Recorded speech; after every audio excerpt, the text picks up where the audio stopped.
Ang pag-aaral natin ngayon, ang gabay ng Espiritu ng Katotohanan. Isang pag-aaral sa John chapter 16 verse 13 sa paraang expository o paghihimay sa mga salita, paghihimay sa mga parirala, kung saan susubukan nating liwanagin yung konteksto, liwanagin natin yung kahulugan, at kasama bilang suporta yung ilang mga talata sa ibang bahagi ng Biblia, ay unawain din natin kung ano ba yung aplikasyon sa ating ng mga katuroang ito para sa ating buhay. Ang version ng Biblia na ating gagamitin sa Tagalog po ay ang Bagong ang Biblia at ilang Revised Tagalog Popular Version. Sa English ay New King James Version. Sa usaping pananampalataya sa Diyos, sa pagsampalataya kay Jesus at sa pagkilala sa Espiritu Santo, maging sa mga pagtuturo ng tungkol sa Biblia, at kasama na din po dyan yung mga kaalaman, yung mga balita sa ating paligid. Sa panahon ngayon ng paglaganap ng maraming maling impormasyon, maging pagkalat ng mga kulang na impormasyon at paghahayag ng iba't ibang opinyon, kanya-kanyang opinyon na maaaring magdulot sa atin ng pagkalito, maaaring magdulot sa atin ng kaguluhan. So sa mga balita, sa mga karunungan, sa mga katuruan, paano natin malalaman kung ano yung totoo? Sa dami ng nababasa natin, sa dami ng napapakinggan nating mga impormasyon, ano nga ba ang totoo? Ang kasagutan po, matutulungan tayo at malalaman natin sa pamamagitan ng Espiritu ng Katotohanan. Basahin po natin ang pangunahing talata na ating pag-aaralan, John chapter 16 verse 13. Subalit kapag dumating na ang Espiritu ng Katotohanan, papatnubayan niya kayo sa buong katotohanan, sapagkat hindi siya magsasalita ng mula sa kanyang sarili, kundi ang anumang bagay na kanyang marinig, iyon ang kanyang sasabihin at kanyang ipahahayag sa inyo ang mga bagay na darating. Ang Espiritu, masasabi po nating gabay, tahimik na patnubay at nagbibigay ng liwanag sa katotohanan. Ito po ay ipinangako ni Jesus bilang paghahanda sa kanyang mga alagad bago siya umalis. Bago mamatay sa krus o kaya bago mabuhay muli at bumalik sa kanan ng Ama ang Panginoong Jesus, merong ipinangako ang Panginoon para sa kanyang mga alagad. Pagbibigay kalakasan ito mula sa Panginoon. Pagbibigay ng kalakasan ng loob na ang kanyang mga tagasunod ay hindi niya pababayaan kundi bibigyan niya ng gabay, ang banal na Espiritu. Paghalimbawa sa isang tagpo na kung tayo ay bumabiyahe sa isang hindi kabisado, madilim at pasikot-sikot na daan. Isipin po natin, kunyari, ganun yung sitwasyon natin. Walang street signs, hindi tayo pamilyar, malayong lugar, pasikot-sikot. Sa ganong sitwasyon, mabuting maglakbay o kaya mabuti na bumiyahe tayo na may ginagamit tayong navigation app tulad ng Waze o kaya Google Maps para hindi tayo maligaw. Or ganito, halimbawa po natin sa isang tagpo, kung nanonood tayo ng Korean drama, para mas maintindihan natin yung salita, para mas maramdaman natin yung emosyon ng eksena, kailangan po meron tayong translator o kaya subtitle. So, ganyan po yung papel ng banal na Espiritu sa atin. Gabay natin, nagbibigay direksyon sa ating paglalakbay.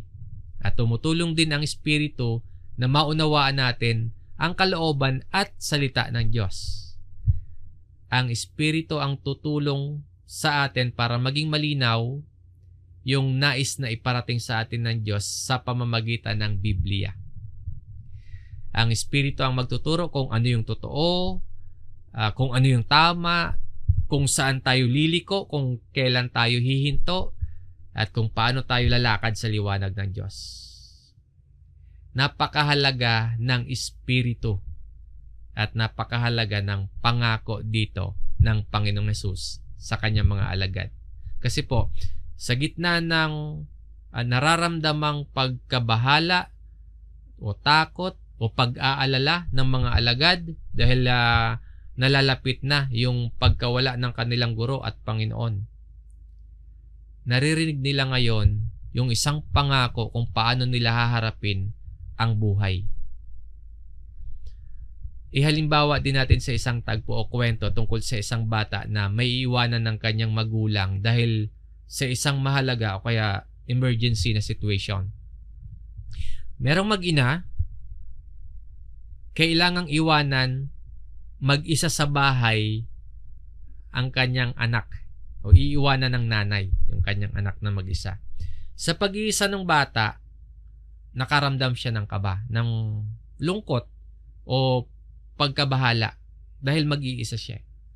Pero bago umalis yung nanay, nag-iwan ito ng sobrang detalyadong sulat. May mga instructions.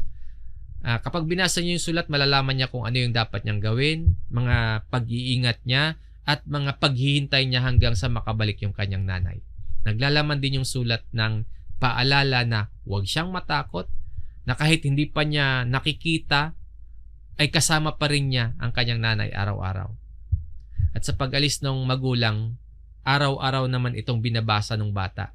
At kapag o kaya tuwing binabasa, nakakaramdam yung bata ng gabay at pagmamahal ng kanyang nanay. So parang ganyan din po yung ginawa ni Jesus. Nung alam niyang malapit na siyang umalis, nag-iwan din siya ng mga instructions at pati ng banal na espiritu. So may iniwan na instruction si Jesus at sa kanyang pag-alis, meron siyang susuguin mula sa Ama. Sa unang punto po nitong ating pangunahing talatang pag-aaralan, ganito po ang nakalagay. Subalit kapag dumating na ang Espiritu ng katotohanan, when He, the Spirit of Truth, has come. Ito yung pangako sa mga mananampalataya na hindi tayo mag-iisa, kundi meron tayong gabay. Kung dumating sa atin o nasa atin na ang Espiritu ng katotohanan, meron tayong gabay. Physically, hindi natin nakita at hindi natin nakikita ngayon ang Panginoon. Pero hindi tayo iniwanan o kaya hindi tayo inabandonan ni Jesus.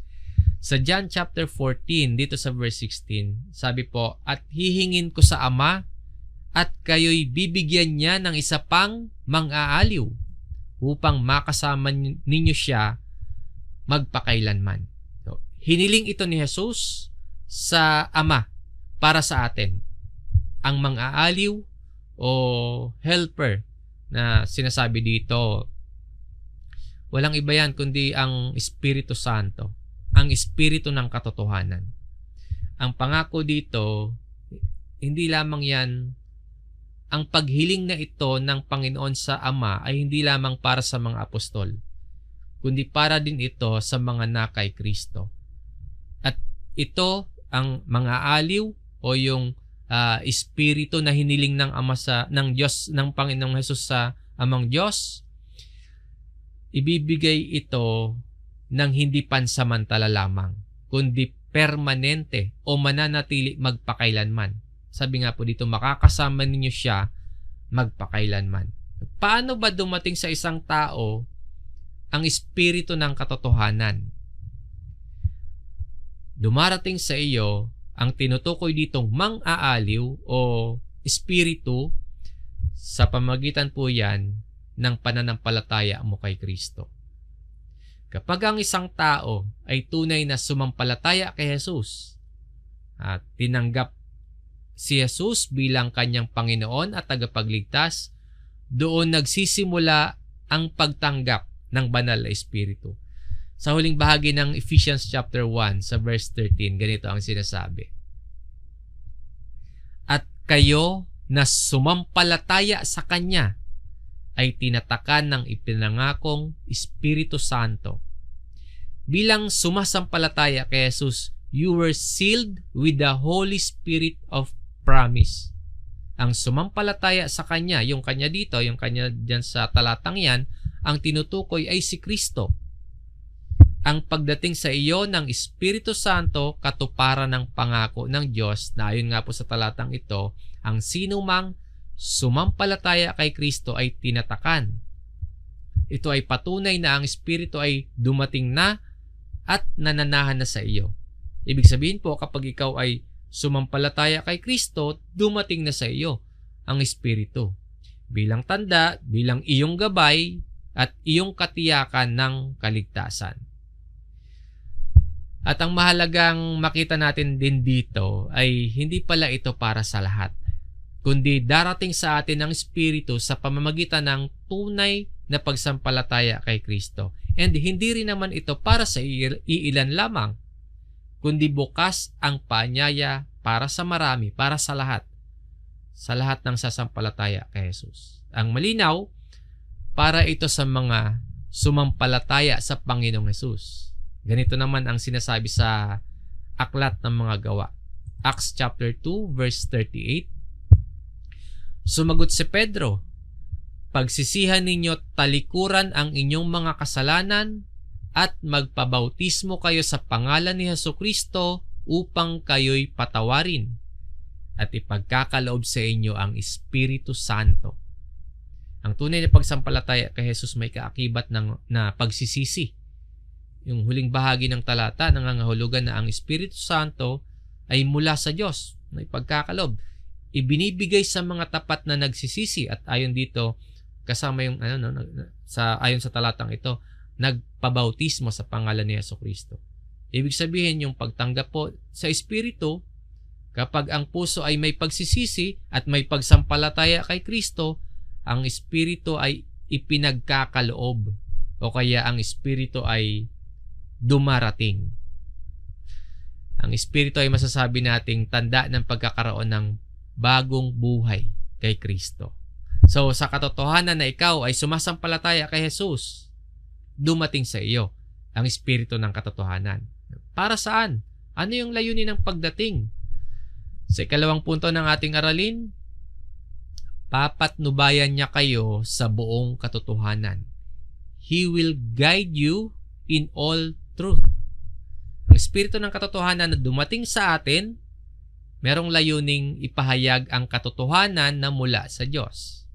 Ang papatnubayan o He will guide, nangangahulugang gagabayan, itutuwid o ihahatid sa buong katotohanan.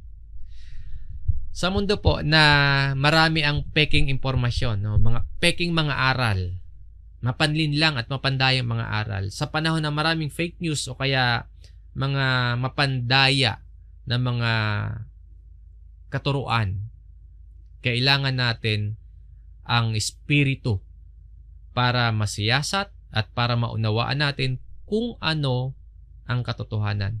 Yung buong katotohanan na sinasabi dito, patungkol ito sa karunungan ng Diyos at kasama din yung maging malalalim na bagay ng Diyos. Ito yung nais sa atin ng Diyos ang maipahayag at maunawaan natin ang katotohanan.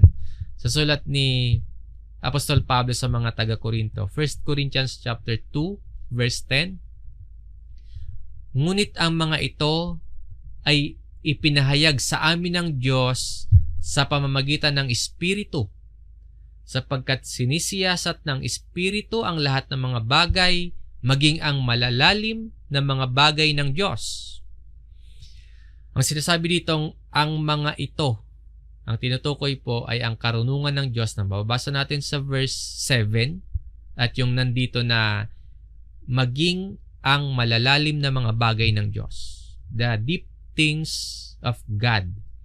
So yung karunungan ng Diyos at yung malalalim na mga bagay ng Diyos, inihayag ng Diyos kina Apostol Pablo sa pamamagitan ng Espiritu.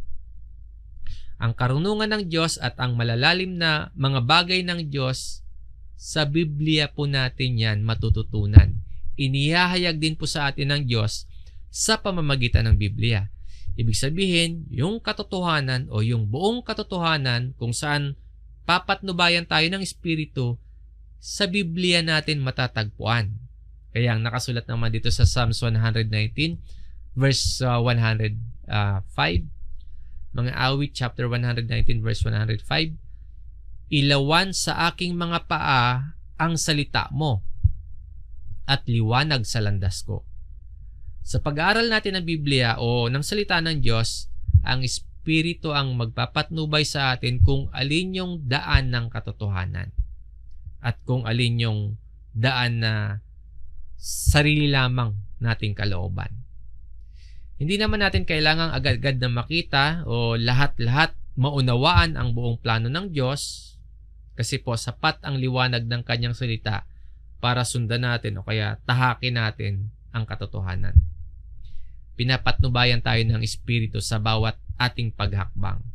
Pagpapaalala po na napakahalaga ng patuloy na pag-aaral ng Biblia kasi maraming half-truths sa mundo. Pati nga Ebanghelyo iniiba eh. Pati mga katuruan ni Jesus binabaluktot. Kaya ang kailangan natin, meron dapat pumapatnubay sa atin sa katotohanan. Kailangan natin ang Espiritu na maggagabay sa atin sa katotohanan. Papatnubayan tayo ng Espiritu. Ang Espiritu ang magpapaalala sa atin ng mga katuruan ni Kristo. Ang Espiritu ang magpapatnubay sa atin na maunawaan at maisabuhay natin ang katotohanan ng Diyos. At ang Espiritu ang papatnubay para makilala natin ang Diyos. Patnubay din natin yan sa paglakad o kaya pamumuhay sa kabanalan at patnubay din natin sa pagkaunawa sa mga bagay na mangyayari sa hinaharap. Mga mangyayari na ayon sa salita ng Diyos. Ito yung ikatlong punto natin. Sapagkat hindi siya magsasalita ng mula sa kanyang sarili. No? For he will not speak on his own authority. Ang Espiritu ay hindi magsasalita ng sarili niyang kalooban, kundi ang sasalitain ay ang mula sa Ama at ang mula kay Kristo. Yung Espiritu ng katotohanan, gaya ng sinasabi dito, hindi magsasalita mula sa sarili niyang ideya. Hindi magsasalita mula sa sariling mensahe o kaya sariling layunin. Bagkus po, ang Espiritu ay tagapagpahayag, tagapagdala at tagapagturo ng mismong kalooban at salita ng Diyos Ama at mga katuruan ni Jesus. Ang isang papel ng Espiritu ay ipahayag sa atin ang katotohanan na galing sa Diyos at ipaalala sa atin ang mga turo ni Kristo. Sa John chapter 14, dito sa verse 26, subalit ang mga aaliw, ang Espiritu Santo na susuguin ng Ama sa aking pangalan, siya ang magtuturo sa inyo ng lahat ng mga bagay at magpapaalala sa inyo ng lahat ng aking sinabi sa inyo. So sabi ni Christ, He, yung the Holy Spirit, will teach all things and bring to your remembrance. Magtuturo at magpapaalala. Ang ituturo at ipapaalala sa atin hindi galing sa sariling salita ng Espiritu, kundi sa mga katotohanan galing sa Ama at sa mga salita ni Kristo. Ang Espiritu ay hindi nagsasalita ng sariling kalooban. Siya ay ganap na nagpapasakop sa Ama at nagpapasakop sa Anak. Ang kanyang sinasabi hindi rin bagong aral, kundi katotohanan galing mismo sa Diyos. So ganito po, ang nagpapahayag ay ang Amang Diyos. Ang nagturo, si Jesus. Ituturo at ipapaalala naman sa atin ng Espiritu. Kung babalikan natin yung ating main verse dito sa John chapter 16 verse 13, sapagkat hindi siya magsasalita ng mula sa kanyang sarili. Bahaging ito ng talatang ito sa verse 13 dito sa sulat ni Apostol Juan ay nagpapakita na dumating sa atin ang Espiritu ng katotohanan para patnubayan tayo sa buong katotohanan na galing sa Amang Diyos na sinalita o itinuro ni Jesus sa kanyang mga alagad, sa kanyang mga tagasunod. At sa kasunod na parirala, kundi ang anumang bagay na kanyang marinig, iyon ang kanyang sasabihin. But whatever he hears, ang Holy Spirit ang tinutukoy po dito, he will speak. ang Espiritu, makikita nating hindi independent na speaker. Ang Espiritu ay nakikinig. At ang sasabihin lamang ay ang nais iparating ng Diyos at ng mga itinuro ni Jesus. Sa bahagi po ng talatang ito, no, kundi ang anumang bagay na kanyang marinig, iyon ang kanyang sasabihin. Sa bahagi ng talatang ito, tinuturo sa atin na ang Espiritu ay tagadala ng mensahe mula sa Diyos at mula kay Kristo. Ang Espiritu ay hindi magsasalita ng nagmumula lamang sa kanyang sarili. Kaya sa bawat pag-aaral po at bawat pakikinig natin ng Biblia, ang salitang pinapakinggan natin ay ang mismong salita ng Diyos. Tinutulungan tayo ng Espiritu na maunawaan natin. Pinapatnubayan tayo. Tinutulungan tayo o ginagabayan tayo ng Espiritu na yung salita ng Diyos na napapakinggan natin sa Biblia ay maunawaan natin. Sa pamamagitan ng Espiritu, ang Diyos ay nagsasalita. Na ang salita, yung Word of God, matatagpuan natin sa Biblia. Nangungusap sa atin ang Diyos, nagtuturo, nagtutuwid sa atin. Ngayon, ang tanong, nakikinig ba tayo? Ang isang layunin ng Diyos kung bakit dumating sa atin ang Espiritu ng katotohanan, mahalagang maunawaan natin yan.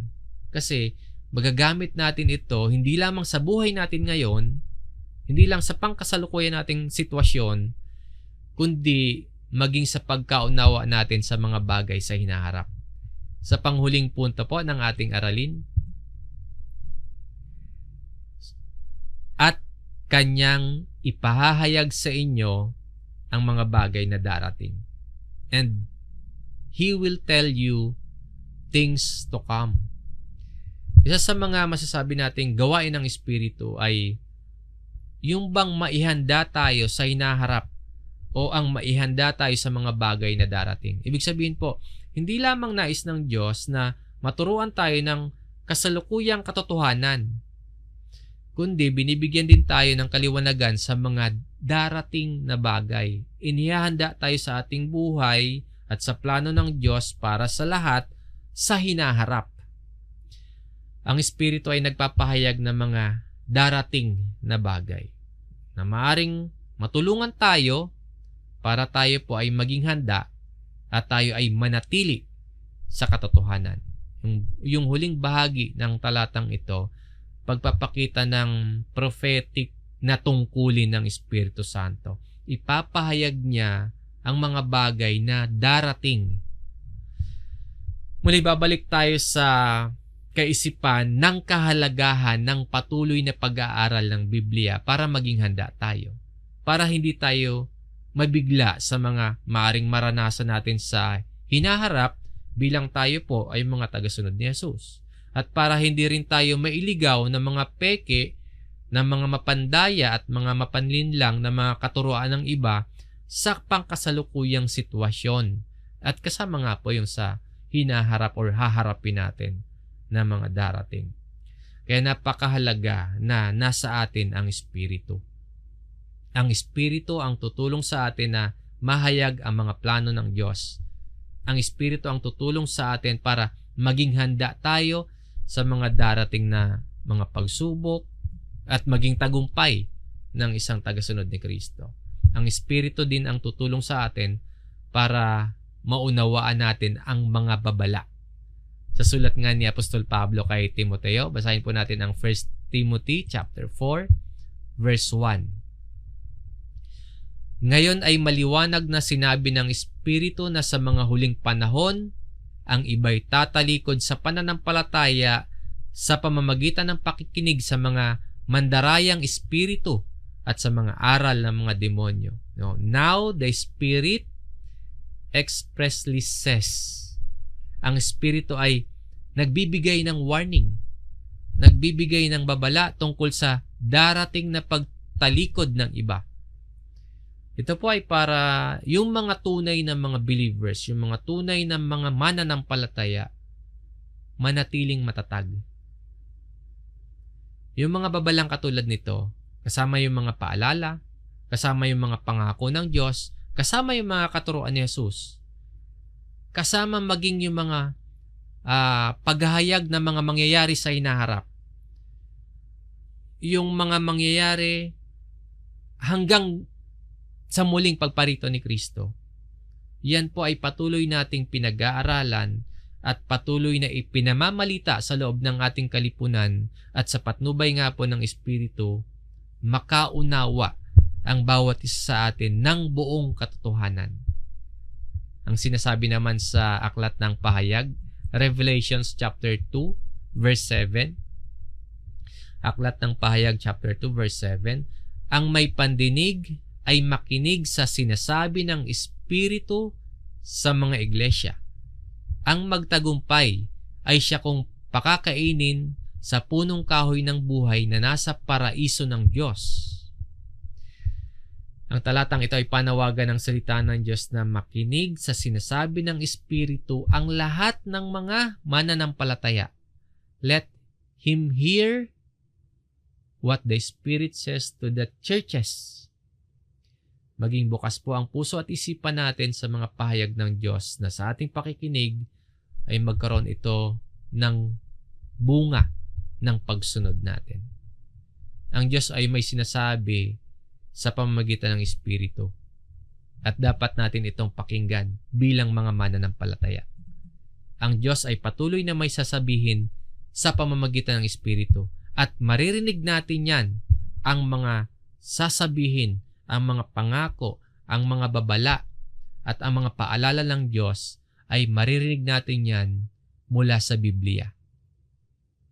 Pakinggan ng may pandinig ang mga babala, ang mga paalala at ang mga pangako, kasama yung tungkol sa mga bagay na darating. Pakinggan ng mga may pandinig.